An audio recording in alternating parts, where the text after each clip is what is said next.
नमस्कार, मी संकेत पाटील, मुंडळे गावचा मी रहिवासी आहे.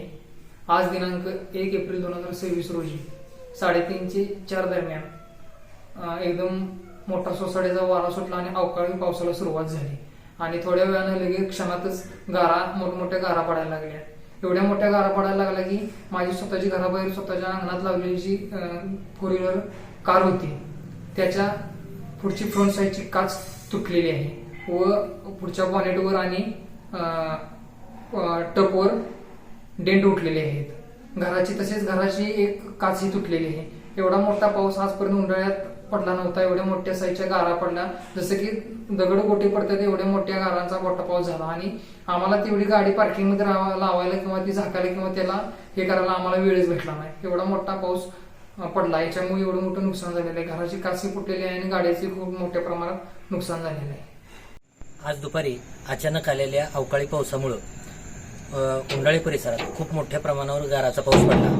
एक गार जवळजवळ 100 ते 150 ग्रॅम वजनाची गार, अशा गाराचा इतका तुफान पाऊस झाला आणि या गारामुळं गावातील अनेक काचेच्या वस्तू असतील किंवा सौर ऊर्जेवर चालणारी जी साधनं होती त्याचं खूप मोठ्या प्रमाणावर नुकसान झालेलं आहे. अचानक अवकाळी असाच म्हणजे एकदम पाऊस आल्यामुळं लोकांना समजलं नाही की काही करावं.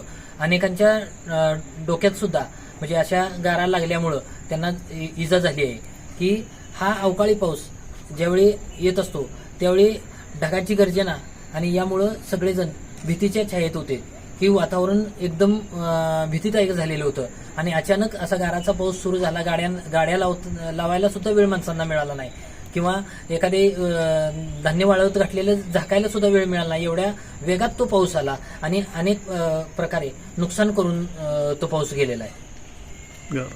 बबन लक्ष्मण मस्कर, राहणार मस्करवाडी जळगाव.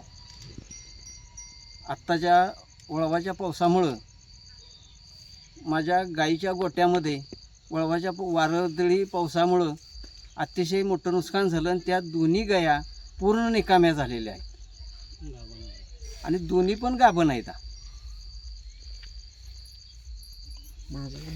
आणि मी पूर्ण शेतकरी असल्यामुळं माझं संपूर्ण जीवन त्यावरच आहे, गायांच्या दुधाच्या वरती.